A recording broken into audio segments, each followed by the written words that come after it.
when we look at the life of Jesus and we look at what his life, what his teaching said about how to treat others, about how he feels about the world around him, it's hard initially to understand it because we don't always identify the context in which he's in. We don't identify with how restrictive it was, how the culture of the day treated different people. So the fact that he would be near a leper who was considered unclean, where lepers were assigned to colonies, as it were, because the belief of that time, of that culture, was that if you had that kind of disease, you'd done something.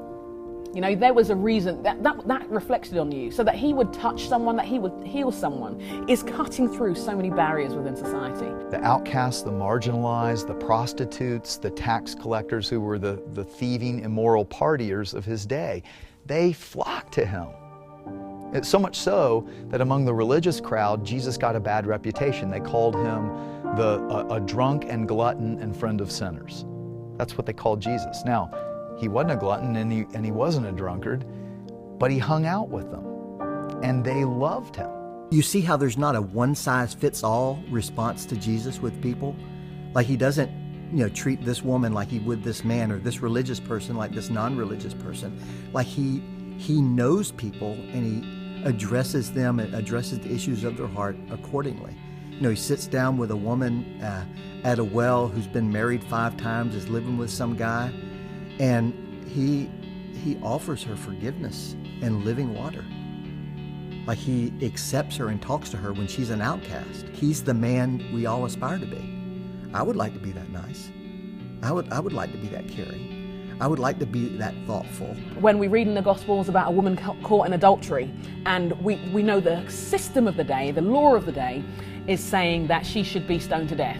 I kind of wonder why it didn't say the guy should too, but that's another story. But that he says, and you see in the story, and the intensity of the story, that they're saying, okay, Jesus, what do? We've caught her. You know what should happen here. And that Jesus would take the time and say, if any of you have never made a mistake, never got it wrong, never missed the mark, you throw that first stone. Not only says something about the value of that woman, but challenges how people perceive people. And how easy it is to judge, how easy it is to make ourselves look good in the light of someone else's life. If you go and you just read the stories of Jesus, the eyewitnesses, Matthew, Mark, Luke, and John, who wrote about him, and you just go, what if God's really like that? You go, that's what I've always hoped, that God would love us that much, and that even in our brokenness and our hurt, he comes and he restores. He doesn't come to condemn, he actually comes to set us free from the fear of condemnation. Jesus claimed to remove every barrier between all of humanity and God except one. He doesn't take away our free will.